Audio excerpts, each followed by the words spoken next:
Nazareno, sinasamba ka namin, pinipintuho ka namin, aral mo ang buhay at kaligtasan, Nuestro Padre Jesus Nazareno, iligtas mo kami sa kamatayan, ang krus mong pinamatayan ay sagisag ng aming kaligtasan. Nuestro Padre Jesus Nazareno, dinarangal ka namin.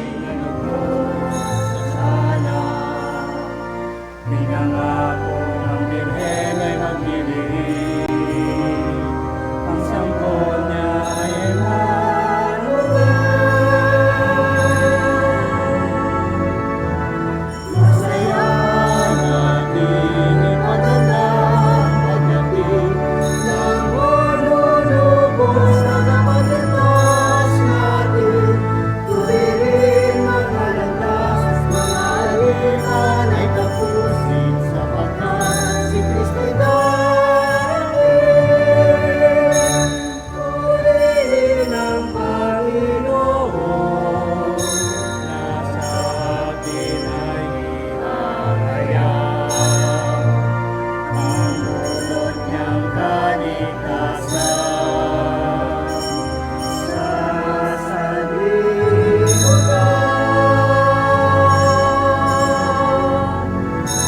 Masaya natin ipagandang pagdating ng manunubos na kapalitas natin. Tuwirin mga landas, mga alitan ay tapusin sapagkat si Kristo'y darating. Simula pa man noong unang-una na ang tao'y nalubos sa sala, pinangako ng Birhen ay maglilihim, ang sanggol niya ay Emmanuel.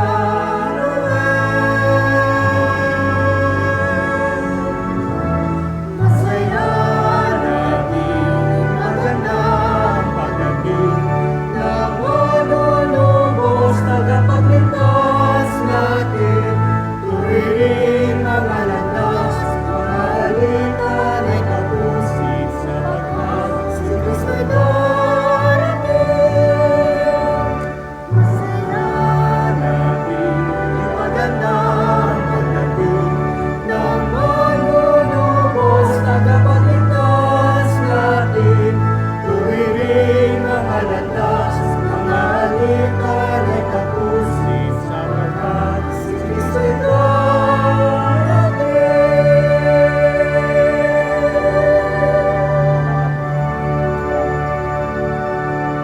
Sa ngalan ng Ama at ng Anak at ng Espiritu Santo, Amen. sumainyo ang Panginoon. At sumainyo rin. Mga kapatid, ang ating Panginoong Hesukristo ay isinilang sa isang pamilyang hindi perpekto. Tayong lahat na naririto, ganon din ang sitwasyon. Subalit tayong lahat, pinabanal ni Kristo nung tayo'y binyagan. Kaya naman sa pasimula ng ating pagdiriwang, halina't pagsisihan ang ating mga nagawang kasalanan.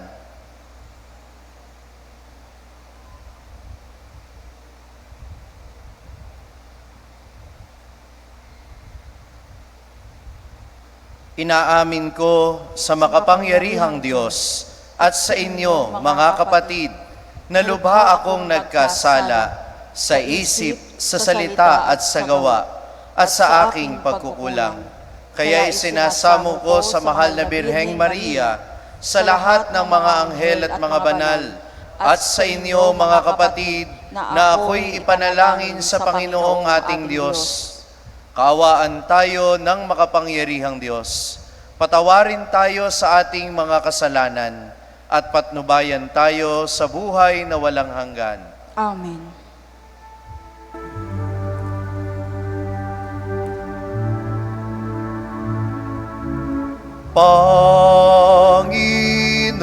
Panginoon, kaawaan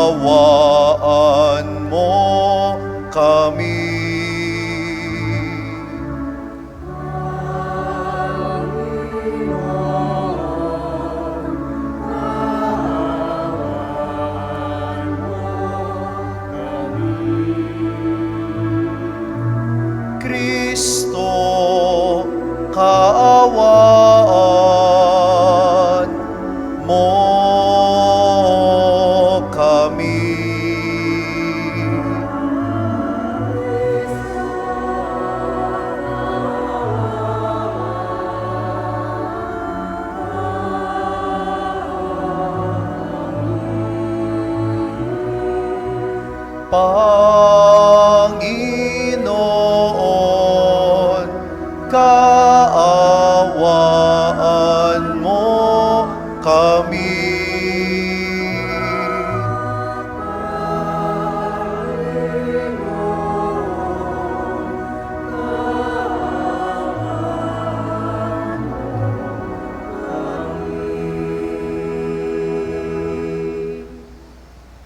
Manalangin tayo.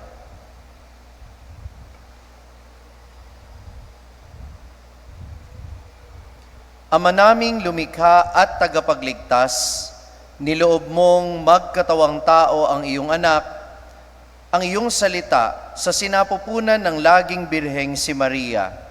Sa pag-ako ng iyong bugtong na anak sa aming pagkatao, pagindapati nawa kaming sa iyong pagkadiyos ay makasalo sa pamamagitan niya kasama ng Espiritu Santo magpasawalang hanggan. Amen.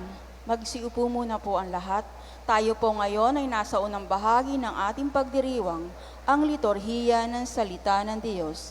Sa unang pagbasa, sa pagpapahayag ni Jacob sa kahihinatnan ng mga anak niya, ipinahayag rin niyang sa lahi ni Huda magmumula ang tunay na hari.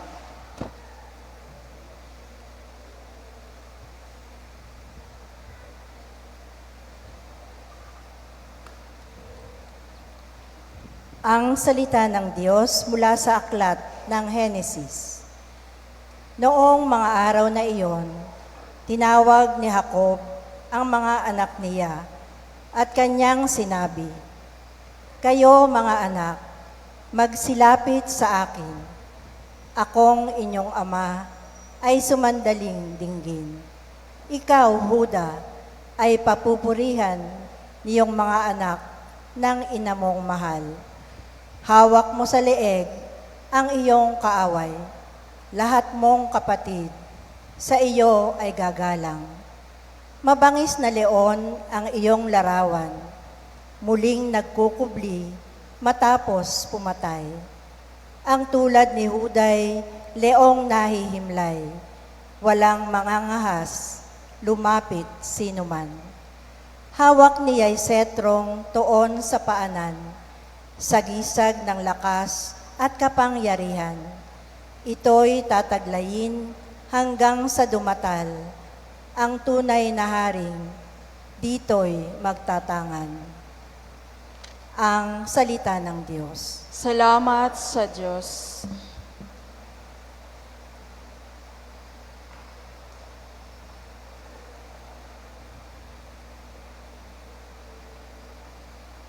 Salmong tugunan ating pong itutugon, mabubuhay siyang marangal at sasagana kailanman tayo pong lahat. Mabubuhay siyang marangal at sasagana kailanman. Turuan mo yaong haring humatol ng katwiran. Sa taglay mong katarungan, O Diyos, siya ay bahaginan. Upang siya ay maging tapat mamahalas sa iyong bayan, at pati sa mahihirap, maging tapat siyang tunay. Mabubuhay siyang marangal at sasagana kailanman. Ang lupain nawa niya ay umunlad at managana. Maghari ang katarungan sa lupain nitong bansa. Maging tapat itong hari sa paghatol sa mahirap at ang mga taong walang pag-ukulan ng paglingap. Mabubuhay siyang marangal at sasagana kailanman. Yaong buhay na matuwid sa kanyang kapanahunan, madama ng bansa niya at umunlad habang buhay. Yaong kanyang kaharian ay palawak ng palawak, mula sa ilog Euphrates sa daigdig ay kakalat. Mabubuhay siyang marangal at sasagana kailanman. Nawa yaong kanyang ngalan ay huwag nang malimutan. Manatiling laging bantog na katulad nitong araw. Nawa siya ay purihin ng lahat ng mga bansa, at sa Diyos silang lahat dumalangin. Hari nawa pagpalain kaming lahat, tulad niyang pinagpala. Mabubuhay siyang marangal at sasagana kailanman. Sa mabuting balita, ibinibigay ang talaangkanan ni Jesus, hindi lamang upang patunayang siya ay tunay na tao, kundi upang ipakitang siya ang katuparan ng pangako ng Diyos na kay Huda magmumula ang tunay na hari. Tayo po ay magsitayo at magbigay galang sa mabuting balita ng ating Panginoon.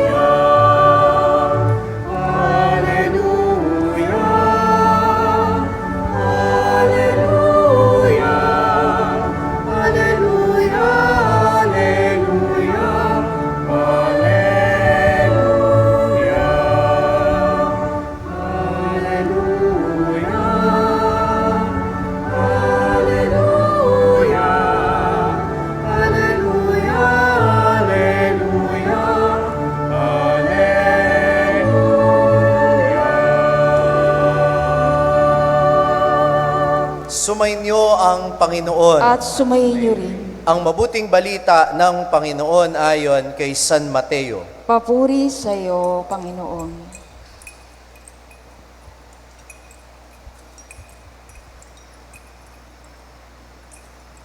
Ito ang lahi ni Hesukristo na mula sa angkan ni David na mula naman sa lahi ni Abraham. Si Abraham ang ama ni Isaac. Si Isaac ang ama ni Jacob na ama ni Juda at ng kanyang mga kapatid. Naging anak naman ni Juda kay Tamar sina Fares at Zara. Si Fares ang ama ni Esrom at si Esrom ang ama ni Aram. Si Aram ang ama ni Aminadab.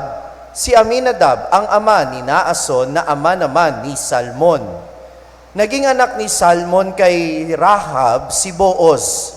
At naging anak naman ni Booz kay Ruth si Obed. Si Obed ang ama ni Jesse na ama ni Haring David. Naging anak ni David si Solomon na dating asawa ni Urias. Si Solomon naman ang ama ni Roboam, si Roboam ang ama ni Abias, at si Abias ang ama ni Asa. Si Asa ang ama ni Josaphat, at si Josaphat ang ama ni Joram, na siya namang ama ni Ozias. Itong si Ozias ay ama ni Jotam na ama ni Akaz. At si Akaz ang ama ni Ezekias. Si Ezekias ang ama ni Manases. At si Manases ang ama ni Amos na ama naman ni Josias. Si Josias ang ama ni Jeconias at ang kanyang mga kapatid. Panahon noon ng pagkakatapon ng mga Israelita sa Babylonia. Pagkatapon sa Babylonia, naging anak ni Jeconias si Salatiel na ama ni Zorobabel. Si Zorobabel ang ama ni Abiud na ama ni Eliakim. At si Eliakim ang ama ni Azor. Si Azor ang ama ni Sadok na ama ni Akim. Itong si Akim ang ama ni Eliud. Si Eliud ang ama ni Eleazar. Si Eleazar ang ama ni Matan na ama ni Jacob. At si Jacob ang ama ni Jose na asawa ni Maria. Si Maria naman ang ina ni Jesus na tinatawag na Kristo. Sa makatuwid, 14 na saling lahi mula kay Abraham hanggang kay David. 14 mula kay David hanggang sa pagkakatapon ng mga Israelita sa Babylonia at 14 din mula sa pagkakatapon sa Babylonia hanggang kay Kristo. Ang mabuting balita ng Panginoon. Pinupuri ka namin, Panginoong Jesucristo. Magsiupo muna po ang lahat. Sino po dito ang nainip sa gospel? Taas ang kamay. Ang daming plastic. Ako nga po gusto ko nang matapos kaagad. Dahil ang totoo'y sa dami ng ebanghelyo sa buong taon na naririnig natin, ito lang ang ebanghelyong walang kwento, kundi pagsasalaysay lamang ng kung sino ang anak ni sino. Pero alam po ninyo, kung ikaw ay isang Israelita o isang Hudyo, noong panahon ng ating Panginoong Hesus o nang bago pa lamang ang Kristyanismo, ang pakikinig sa isang talaang kanan ay hindi nakakainip, kundi nakakasabik. Dahil tandaan ninyo, sa likod ng mga pangalang ito ay kwento ng totoong tao. Ano ang meron sa likod ng bawat pangalan? Kwento ng totoong tao. Kaya po alam ninyo, kung papalitan ko yung mga pangalan dito ng pangalan ng mga artista, hindi naman ho siguro tayo maiinip. Di ba? Si Grace po ang anak ni Fernando po. At si Fernando po Jr. ay anak ni Fernando po Sr. Lahat ng henerasyon pwedeng makarelate. Di ba? Kasi alam natin na sa likod ng bawat pangalan ay may kwento. At ito ang pinapahalagahan ng mga Israelita dahil sa likod ng bawat pangalan nito ay hindi basta-basta kwento ng isang pamilya, kundi kwento ng mga taong umaasang matutupad ang pangako ng Diyos. At ano ang pangako ng Diyos sa bansang Israel? Magpapadala ako ng isang hari, isang tagapagligtas. Ang sabi sa unang pagbasay, isang leon mula sa Huda, na siyang simbolo ng kapangyarihang walang hanggan. At alam natin na ang katuparan ng kwentong ito ay nasa ending ng listahan ng mga pangalang narinig natin ngayon. At sino ang katuparan ng pangako mula pa kay Abraham? Walang iba kundi ang ating Panginoong Hesukristo. Kaya simula sa araw na ito, lahat ng pagbasang maririnig natin ay nakapokus na o nakatuon na sa pagdiriwang natin ng Pasko kung paanong tinupad ng Diyos ang kanyang pangako mula pa noong una. Kaya ito yung dahilan ng ating kaligayahan ngayong Pasko, ng Diyos ay tapat sa kanyang pangako. At itong talaang kanan ni Jesus ay patotoo na tapat ang Diyos sa kanyang pangako, tutuparin niya ang kanyang sinabi. Amen ba yun?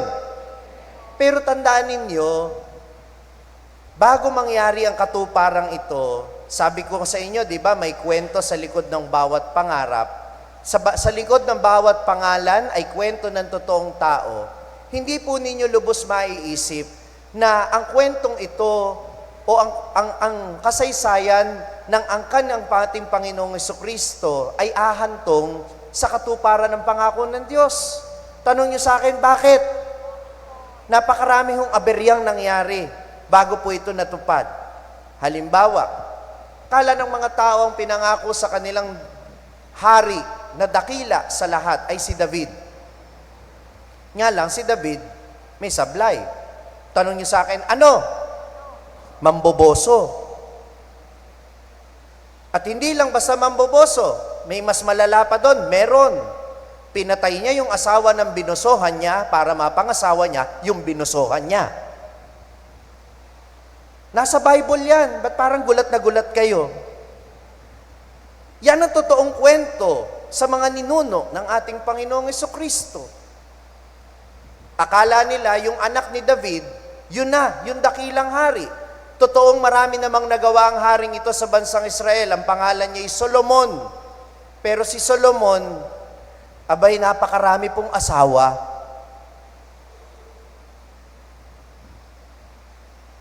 Ito po'y dalawa lamang sa mga pangalan, bukod pa po ito sa mga pangalan ng ninuno ni Jesus. Ang isa po sa kanila ay prostitute, pokpok. Ang ilan po sa kanila ay mga manginginom, lasinggero. Ang ilan po sa kanila ay mga kilalang makasalanan. Dahil ipinapakita din sa atin na bagamat totoo ang pangako ng Diyos, totoo din naman na walang pamilyang perpekto. Walang pamilyang perpekto. At kahit ang tagapagligtas ng mundo, hindi nakaligtas sa katotohanan ito, ang pamilya ni Jesus ay pamilya ng mga banal at makasalanan.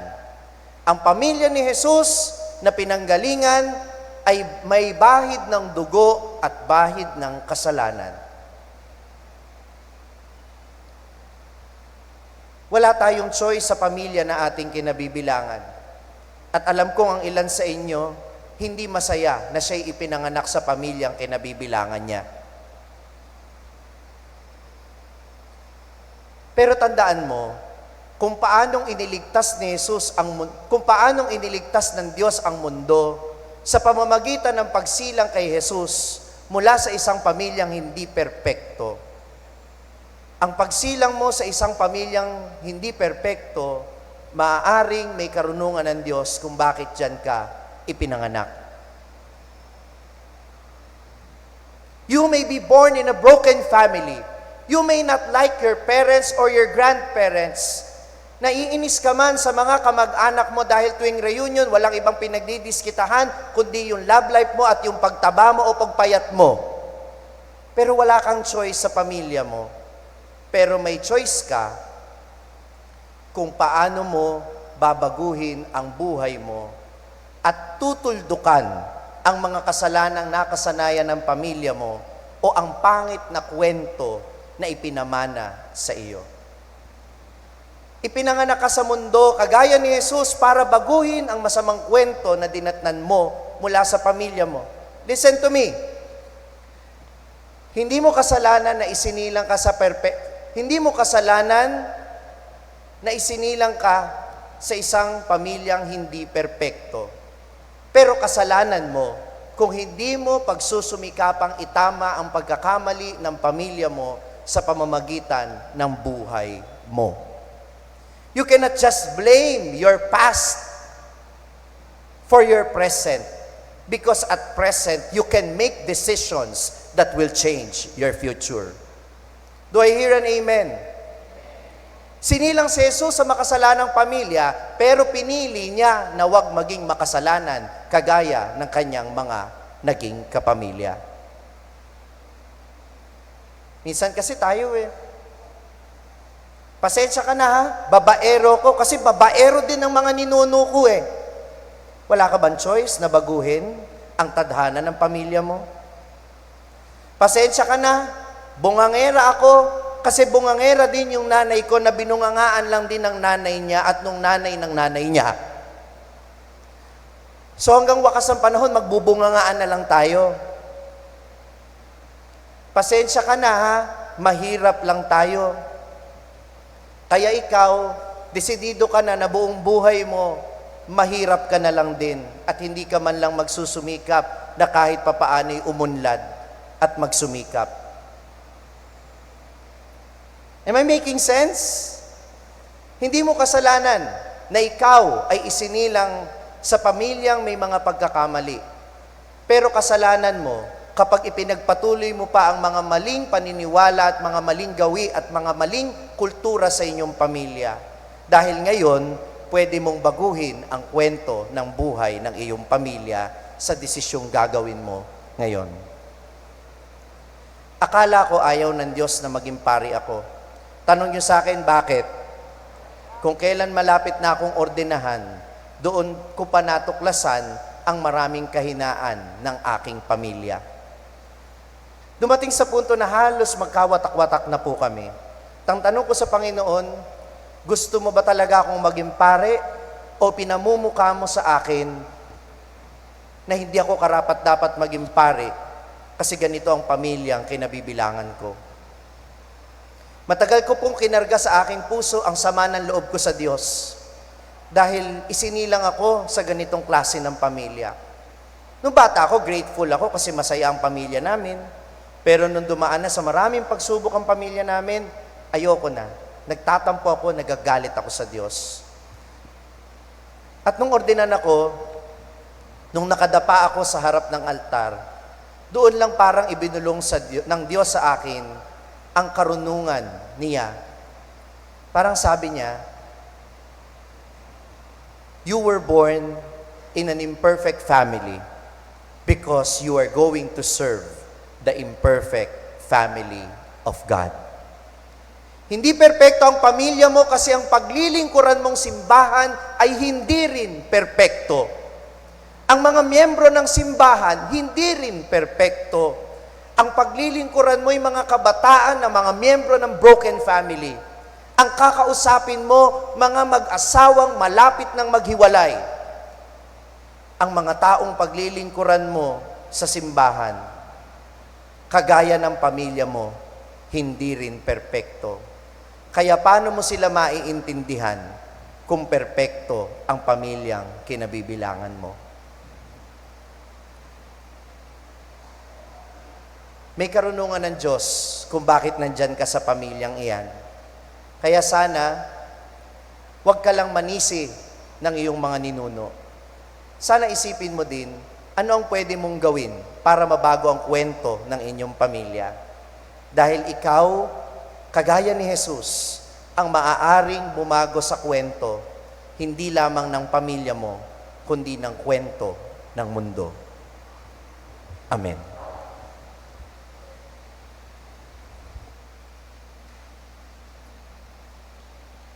Magsitayo na po ang lahat.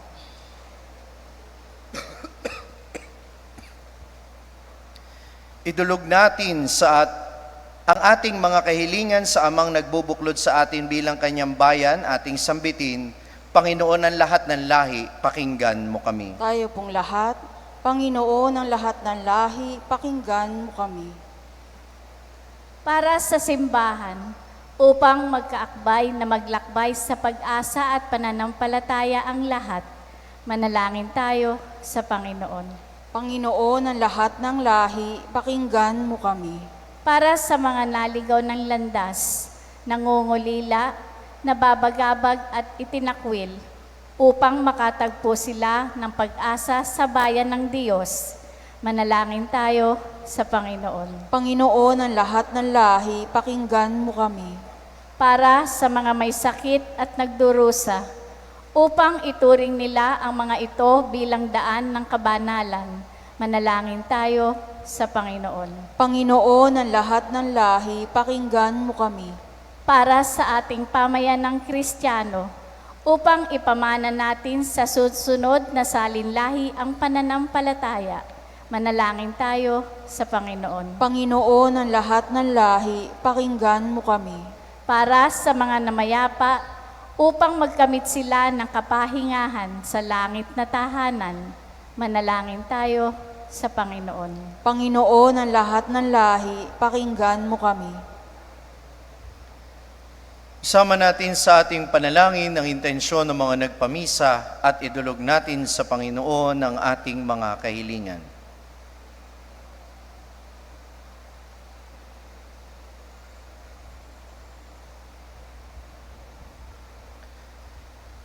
Amang mawain, pakinggan mo ang panalangin namin upang sa iyong awa at biyaya, madagdagan pa ang nabibilang sa iyong bayang hinirang sa pamamagitan ni Hesukristo ng aming Panginoon, magpasawalang hanggan. Amen. Magsiupo muna po ang lahat. Tayo po ngayon ay nasa ikalawang bahagi ng ating pagdiriwang, ang liturhiya ng Eukaristiya.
Magsitayo na po ang lahat. Yung pong mga nauulanan sa labas, pwede po kayong pumasok sa loob. Pwede nating i-occupy kahit po yung aisle or yung mga gilid po dito para po hindi po kayo mabasa sa labas. Pwede po kayong pumasok. Manalangin kayo mga kapatid upang itong ating paghahain ay kalugdan ng Diyos Amang makapangyarihan. Tanggapin nawa ng Panginoon itong paghahain sa iyong mga kamay, sa kapurihan niya at karangalan sa ating kapakinabangan at sa buong sambayanan niyang banal. Ama naming lumikha, gawin mong banal ang mga alay ng iyong sambayanan upang sa kagalang-galang na pagdiriwang na ito, kami ay pagindapatin mong magkasalo-salo sa pagkaing ibinibigay mo. Sa pamamagitan ni Hesukristo kasama ng Espiritu Santo, magpasawalang hanggan. Amen.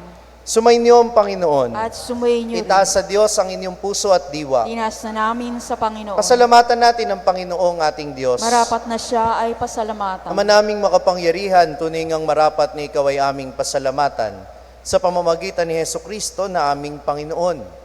Ang pagsusugo mo sa Kanya ay pinahayag ng lahat ng mga propeta. Ang pagsilang niya ay pinanabikan ng mahal na birheng kanyang inantunay sa kapangyarihan ng Espiritong Banal. Ang pagdating niya ay inilahad ni San Juan Bautista sa kanyang pagbibinyag. Ngayong pinaghahandaan namin ang maligayang araw ng kanyang pagsilang, kami nananabik at nananalangin lubos na makaharap sa kanyang kadakilaan. Kaya kaisa ng mga anghel na nagsisiawit ng papuri sa iyo, nang walang umpay sa kalangitan, kami nagbubunyi sa iyong kadakilaan.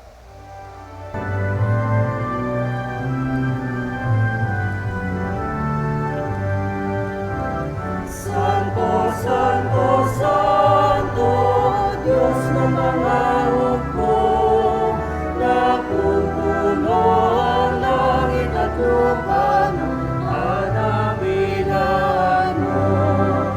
Hosana, Hosana, Hosana,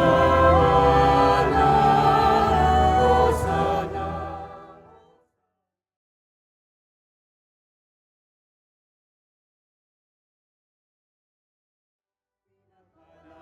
Naparirito sa ngalan ng Panginoon.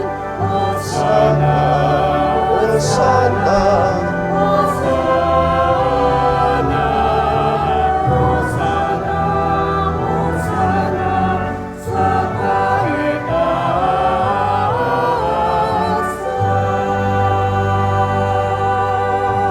Ama naming banal, ikaw ang bukal ng tanang kabanalan. Kaya't sa pamamagitan ng iyong Espiritu, gawin mong banal ang mga kaloob na ito upang para sa amin ay maging katawan at dugo ng aming Panginoong Hesukristo. Bago niya pinagtiis ang kusang loob na maging handog, hinawakan niya ang tinapay, pinisalamatan kanya. Pinagati-hati niya yon, iniabot sa kanyang mga alagad at sinabi, "Tanggapin ninyong lahat ito at kanin, ito ang aking katawan na ihahandog para sa inyo."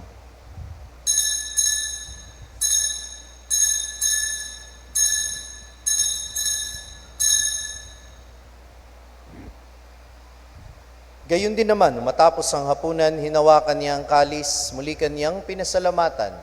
Iniabot niya ang kalis sa kanyang mga alagad at sinabi, "Tanggapin ninyong lahat ito at inumin. Ito ang kalis ng aking dugo, ng bago at walang hanggang tipan, ang aking dugo na ibubuhos para sa inyo at para sa lahat, sa ikapagpapatawad ng mga kasalanan. Gawin ninyo ito sa pag-alala sa akin."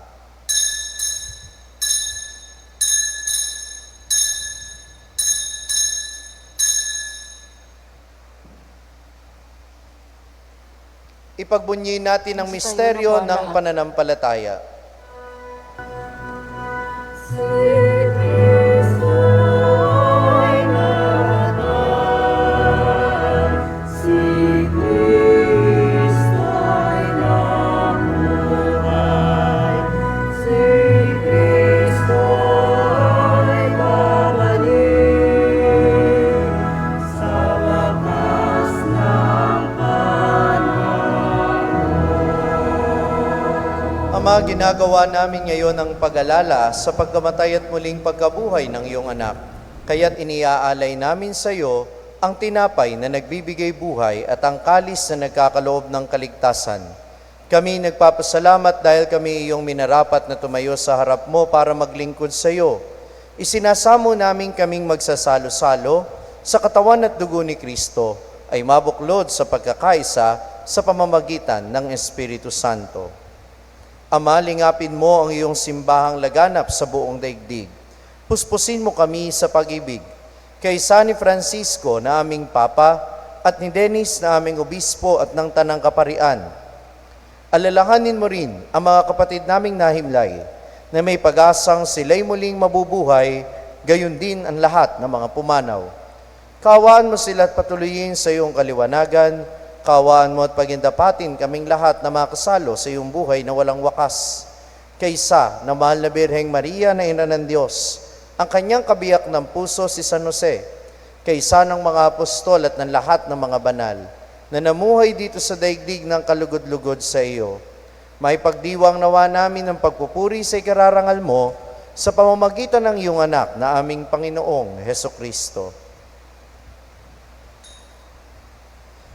Sa pamamagitan ni Kristo, kasama niya at sa Kanya, ang lahat ng parangal at papuri sa iyo, Diyos amang makapangyarihan, kasama ng Espiritu Santo, magpasa walang hanggan.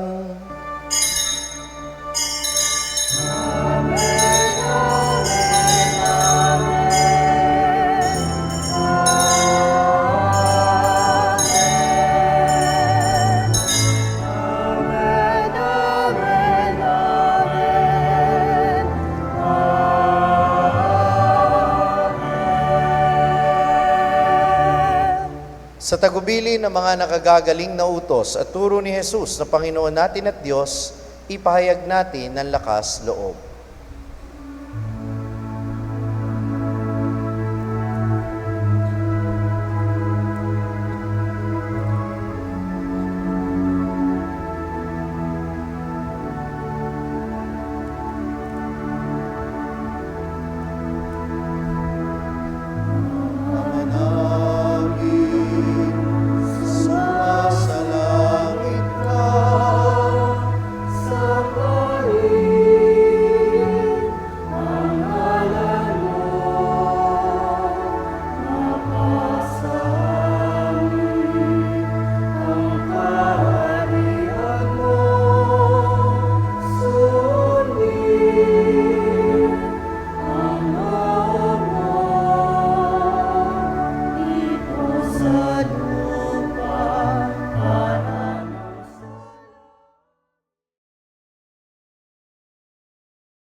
Hinihiling namin kami iadya sa lahat ng masama, pagkalooban ng kapayapaan araw-araw, iligtas sa kasalanan at ilayo sa lahat ng kapahamakan, samantalang aming pinananabikan ang dakilang araw ng pagpapahayag ng tagapagligtas naming si Hesukristo.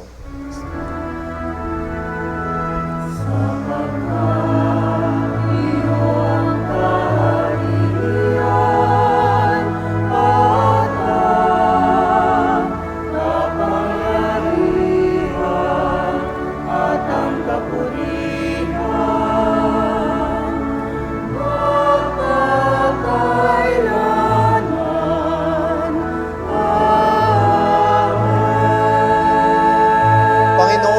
Kristo, sinabi mo sa iyong mga apostol, kapayapaan ang iniiwan ko sa inyo, ang aking kapayapaan ang binibigay ko sa inyo.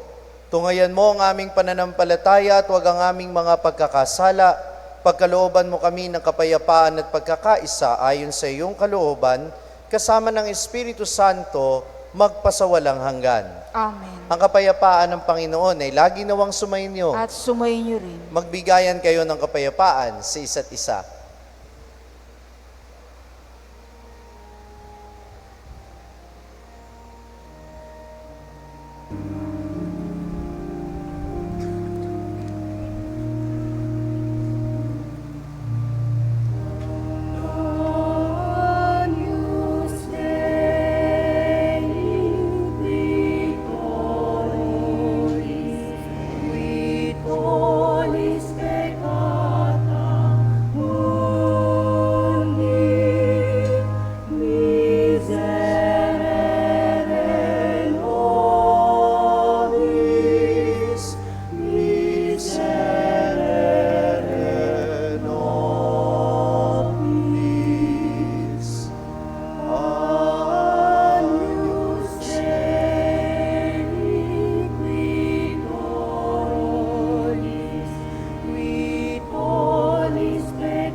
Magsiluhod po ang lahat.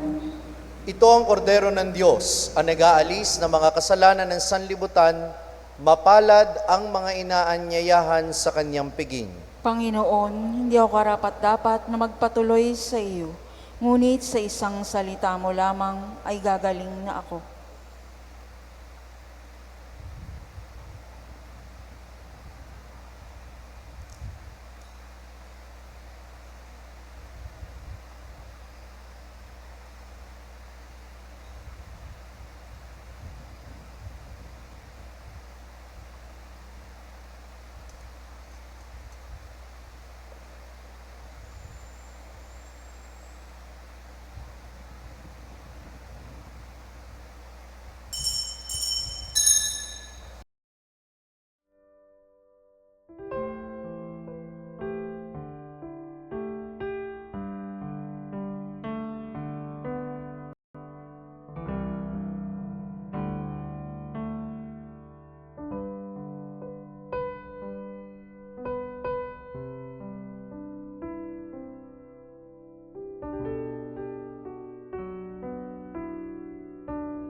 Aming mapagmahal, kaming pinapagsalo mo sa iyong piging, ay pag-alabi nawa ng iyong Espiritu sa pananabik na magliwanag sa piling ng dumarating na si Kristo na namamagitan kasama ng Espiritu Santo, magpasawalang hanggan. Amen. Maraming salamat po sa mga tumugon sa ating panawagan. tungkol sa pamaskong handog. Mas marami po kaysa sa karaniwan ang natanggap natin ngayon. Palakpakan niya po natin ang bawat isa.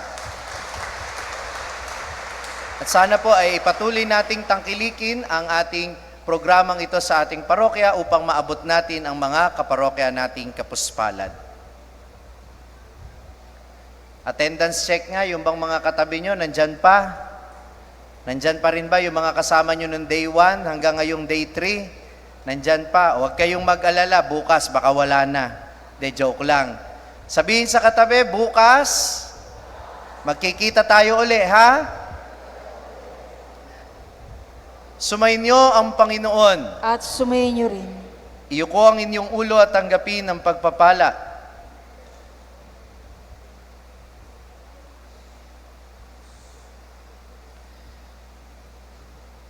Patatagin nawa kayo ng Panginoon sa pananampalataya, paligayahin sa pag-asa at pakilusin sa pag-ibig na puspos ng sigla, ngayon at magpasawalang hanggan. Amen. At pagpalain kayong lahat ng makapangyarihang Diyos Ama at Anak at Espiritu Santo. Amen. Humayo kayo sa kapayapaan ni Kristo. Salamat sa Diyos.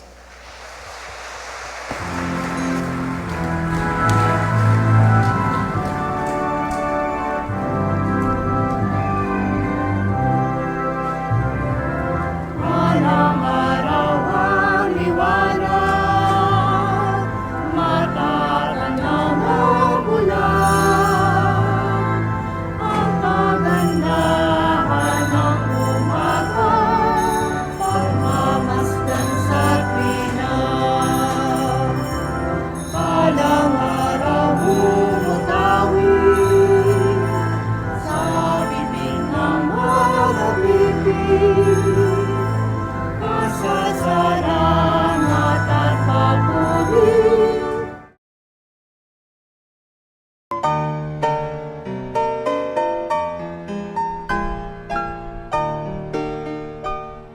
Nuestro Padre Jesús Nazareno, sinasamba ka namin, pinipintuho ka namin, aral mo ang aming buhay at kaligtasan. Nuestro Padre Jesús Nazareno, iligtas mo kami sa kamatayan, ang krus mong pinamatayan ay sagisag ng aming kaligtasan. Nuestro Padre Jesús Nazareno, dinarangal ka namin. Nuestro Padre Jesús Nazareno, inulwalhati ka namin. Nuestro Padre Jesús Nazareno, inarangal ka namin. Nuestro Padre Jesús Nazareno,